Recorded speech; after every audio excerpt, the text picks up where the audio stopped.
Telugu heroine, తెలుగులో మీకు opportunities ఉన్నాయి కదా, తర్వాత ఒక స్పాన్ మలయాళం తమిళ సినిమాలకు ఎక్కువ వెళ్ళినట్టున్నారు కదా, ఎందుకని అక్కడ ఆ టైం? అంటే అండి ఒక ట్రాన్సిషన్ ఫేజ్ వస్తోందని నాకు అనిపించింది. ఏంటంటే నేను ట్రెడిషనల్గా ఒక ఒక హోమ్లీ రోల్స్ చేస్తూ ఉన్నదాన్ని సడన్గా నేను కూడా కొంచెం గ్లామర్ చేయాల్సి వచ్చింది. కొంచెం కొంచెం చేంజ్ అయ్యా నేను కూడా. అది నాకు అంత ఎక్కలేదు. అంటే నేను నన్ను అలా చూసుకోవడం, జనాల సంగతి నాకు తెలియదు. I never asked. అంటే అప్పుడు ఈ సోషల్ మీడియా ఉంటే మనం తింటే వాళ్ళేమో మనకు తెలియదు. బట్ నేనైతే నేను అలా యాక్సెప్ట్ చేసుకోలేక అలా అని ఉండి మనము ఇలాగే చేస్తామంటే కుదరదు. బికాస్ చేంజ్ అవుతుంది, ట్రెండ్ చేంజ్ అవుతుంది. ట్రెండ్తో ఫాలో అయ్యి వెళ్ళిపోతే ప్రాబ్లం ఉండదు. అది ఆ ట్రాన్సిషన్ ఫేజ్లో నేను ఇరుక్కుపోయాను. నా mind saying don't do it, but అది చేయాల్సి వచ్చేలాగా ఉంది. సో అప్పటికి 2-3 చేశాను. చేసిన తర్వాత ఇంకా నాకు అది నచ్చక తమిళ్ అండ్ మలయాళం నా కైండ్ ఆఫ్ ఫిల్మ్స్ వచ్చాయని అక్కడికి వెళ్ళాను. అంటే అది కంటిన్యూ చేస్తుండేదాన్ని లోపల. మ్యారేజ్ విజేంద్రవరంలో కూడా అది కొంచెం అదే మీరు అన్నట్టు గ్లామరస్గా కనిపించడం అవన్నీ తప్పదు కదా. అప్పుడు సిమ్రాన్ గారు వీళ్ళందరూ చేసేవారు, చేసేవాళ్ళు. మనము అంటే ఆ లెవెల్లో చేయకపోయినా కొంచెం ఆ స్టైల్ వెళ్ళాలి.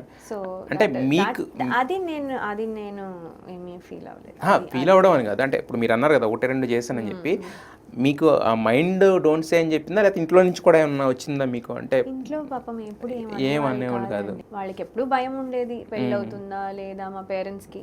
అంటే అదో ఫిలిం ఫీల్డ్ లో ఉంది, పెళ్లి చేసుకుంటారు ఎవరన్నా ఇదా, లేకపోతే ఏదైనా అనుకుంటారా ఏంటి, అసలు అవుతుందా అని టెన్షన్ అయితే నడుస్తూనే ఉంది వాళ్ళకి పాపం. అది నేను ఎంత చెప్పినా, నేను ఎంత మంచిగా ఉన్నా, నేను ఎంత మంచి పేరు తెచ్చుకున్నా అది హెల్ప్ అవ్వలేదు. ఆ ట్రెండ్స్ ప్రెషర్ అవుతే ఉంది కానీ అది అంటే ఇంకా సినిమా అనేది ప్రొఫెషనల్గా అందరూ థింక్ చేయడం మొదలు పెట్టేసారు. బిగినింగ్లో ఉన్న ఇన్హిబిషన్ స్వయంవరంకి వాటిలో చాలా చాలా చేయను, అది చేయను, వాళ్ళతో ఇది చేయను, ఇది పెట్టడానికి లేదు, మీరు ఇది చేయడానికి లేదు అని మా నాన్నగారు. నేను అనుకున్నాను ఈ పెద్ద హీరోయిన్లు సావిత్రి గారు కూడా ఇలా అనుండరు, అంటే వాళ్ళు కూడా ఇలా అనుకుంటారు. మా నాన్న ఇది చేయరు, అది చేయరు అంటే పాపం వాళ్ళు ఏం అనలేదు. నేను అనుకుంటున్నాను ఇప్పుడు అవుతే పిచ్చి తిట్లు ఇట్టి నువ్వు అస్సలు ఇవ్వడమే ఎక్కువ పో ఇక్కడి నుంచి అనేవాళ్ళు. ఎవరు మీరనేవాళ్ళు? మీ నాన్నగారు? మా నాన్నగారు కొన్ని రెస్ట్రిక్షన్స్ పెట్టారు ఫస్ట్ లో. ఆయన హగ్లు ఉండకూడదు, ఇలా టచ్ ఉండకూడదు. ఎలా అవుతుంది సినిమా? ఓకే అన్నారు. మళ్ళీ అక్కడికి వెళ్ళి పెట్టమంటే పెట్టిన తర్వాత మా నాన్నగారు వద్దన్నారు కదా, నేను చేయను అని. అలా కాదమ్మా, ఇలా కాదమ్మా, అలాగా చెయ్యాలమ్మా, ఎందుకంటే అది జమ్మా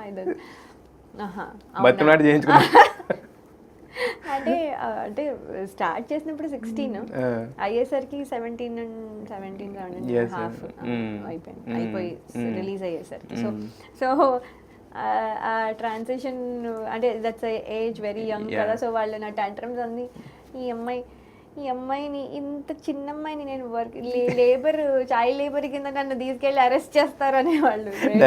వేణు గారు అనేవాళ్ళు, ఈ అమ్మాయిని చైల్డ్ లేబర్ నన్ను ఈ అమ్మాయిని పెట్టే అంటే నవ్వుతూ అనేవాళ్ళు అనమాట. సో ఆల్ దట్ అంటే కొంచెం మేము చాలా గొడవ చేసాను. అంటే బికాస్ ప్రొఫెషనల్గా ఎలా ఉండాలో మాకు తెలీదు, వాట్ ఈస్ ఇట్ తెలీదు, అసలు ఇది ప్రొఫెషనల్ అనుకోలేదు, అసలు మేము వెళ్దాం అనుకోలేదు. ప్రిపేర్ అవుతే వేరే విషయం.